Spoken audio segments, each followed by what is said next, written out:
They say the night was thick with fog when the whispers began, a cold December wind sweeping through the narrow streets of London as lanterns flickered against the stone walls. Faces hidden behind scarves and collars, people walked quickly, as though trying to escape the weight of something unseen, something ancient, stirring beneath the surface of modern life. The sound of church bells echoed faintly in the distance, but fewer people stopped to listen than before. Some claimed they had begun to hear different sounds carried in the wind, soft calls to prayer, rolling across rooftops like forgotten memories of foreign lands.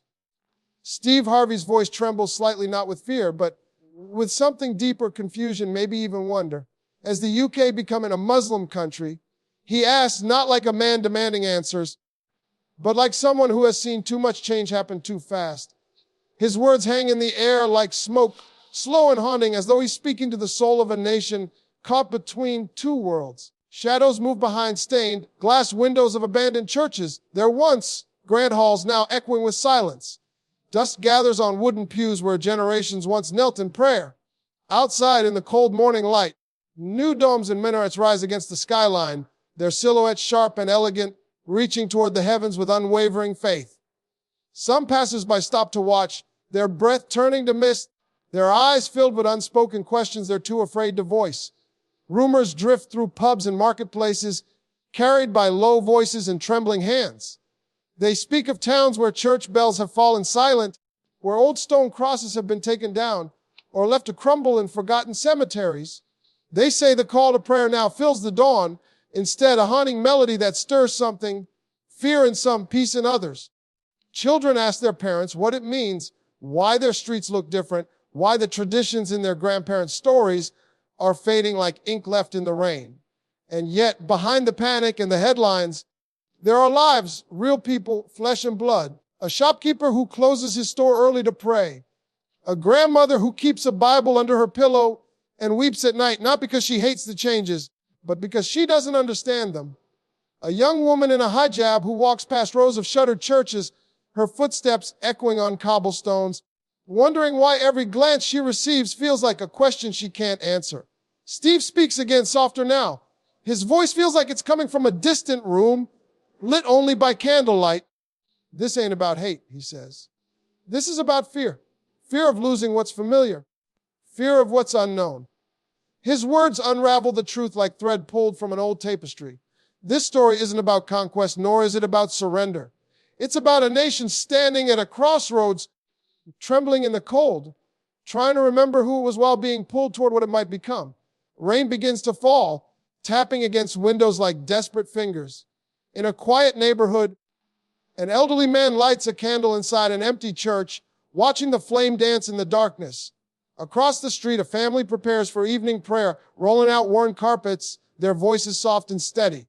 Two worlds separated by glass and silence, yet sharing the same rain, the same cold air, the same uncertain dawn waiting just beyond the night.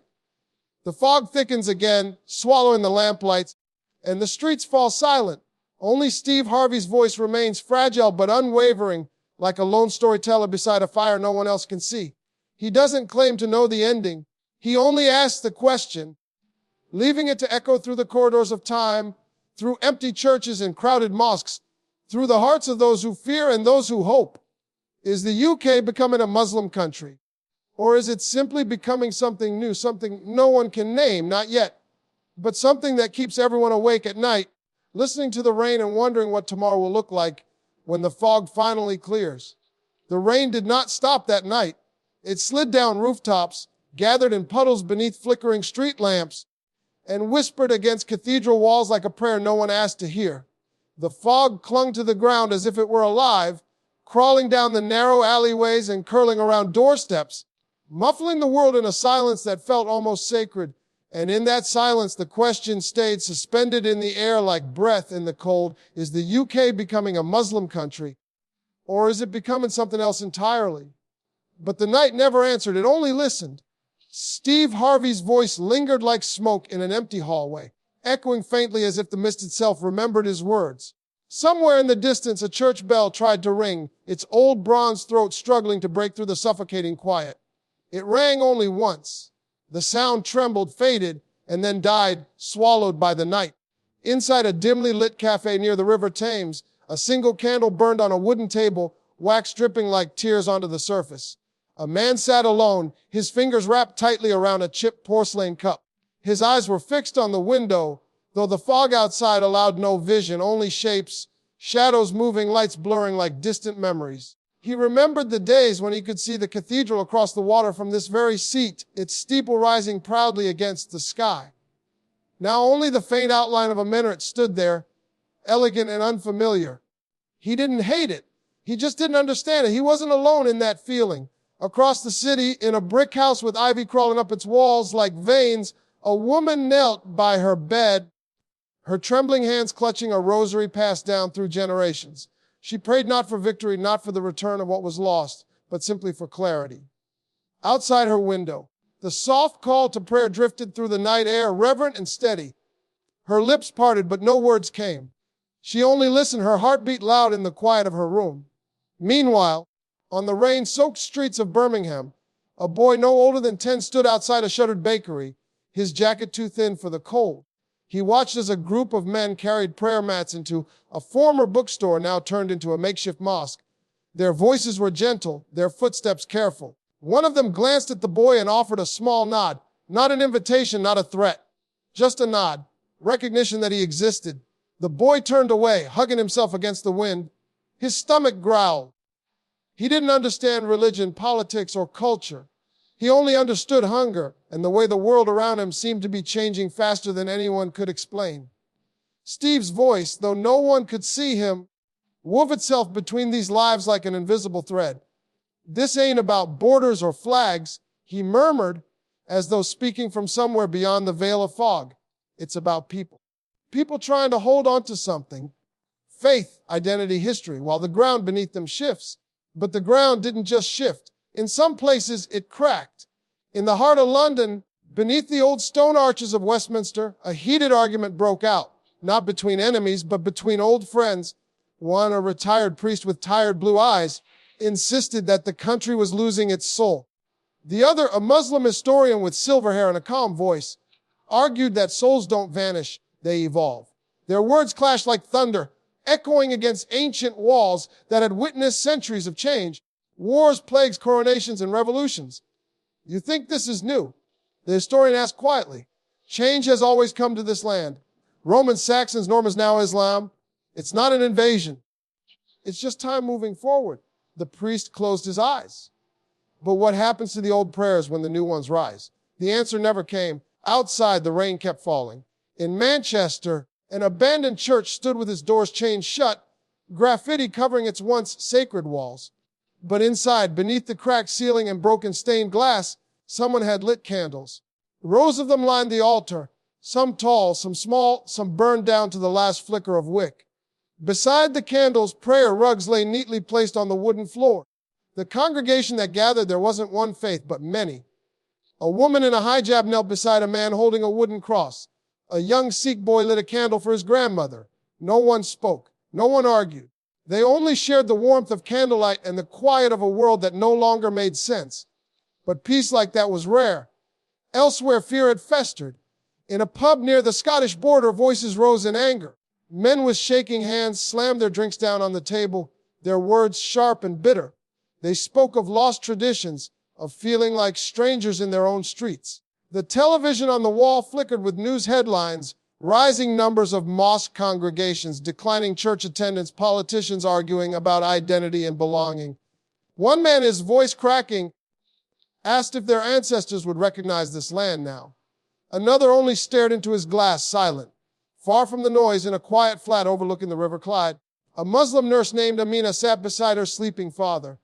His breaths were shallow, each one a fragile promise that might break at any moment.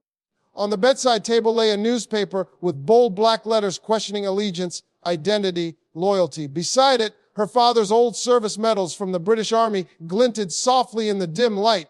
He had fought for this country, bled for it. Now people looked at her like she didn't belong. She reached out and gently held his frail hand. Baba, she whispered, did we do something wrong by being here? His eyelids fluttered, but he didn't wake. The fog continued to thicken, swallowing city lights and country lanes alike. It drifted through old cemeteries where stone crosses leaned in the damp soil, and where new graves bore names written in Arabic, Urdu, Somali.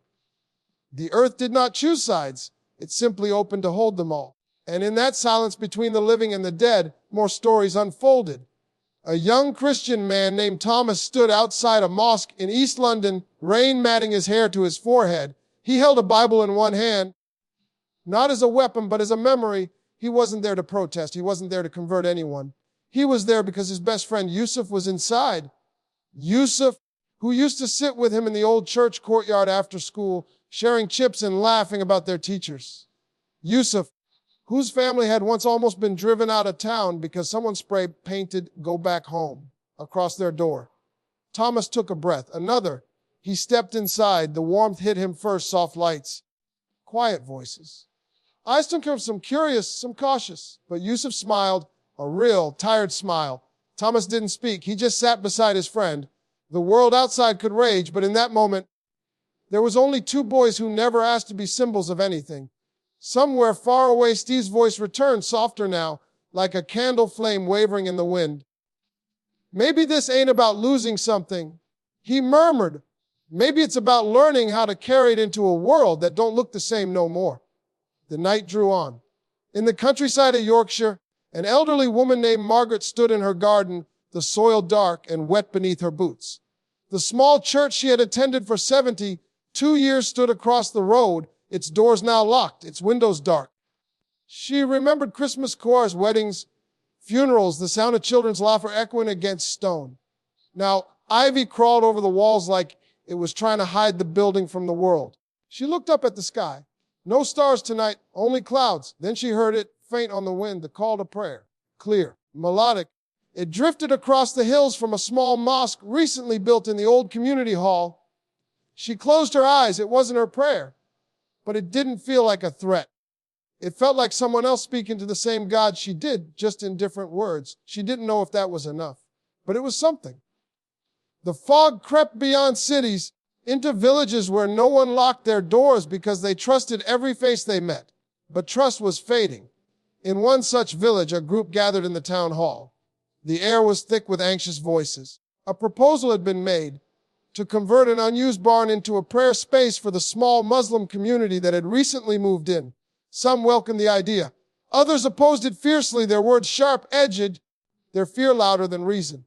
A farmer named Bill stood up, his hands rough from years of labor. All my life, he said quietly, this land has changed. Crops, seasons, governments. But people don't change unless they're forced to. And fear forces us. So I'm asking, before we give in to fear, can we at least talk to each other? Silence followed. Not agreement. But silence was better than shouting. The rain eased into a drizzle. The fog lingered like a ghost refusing to leave.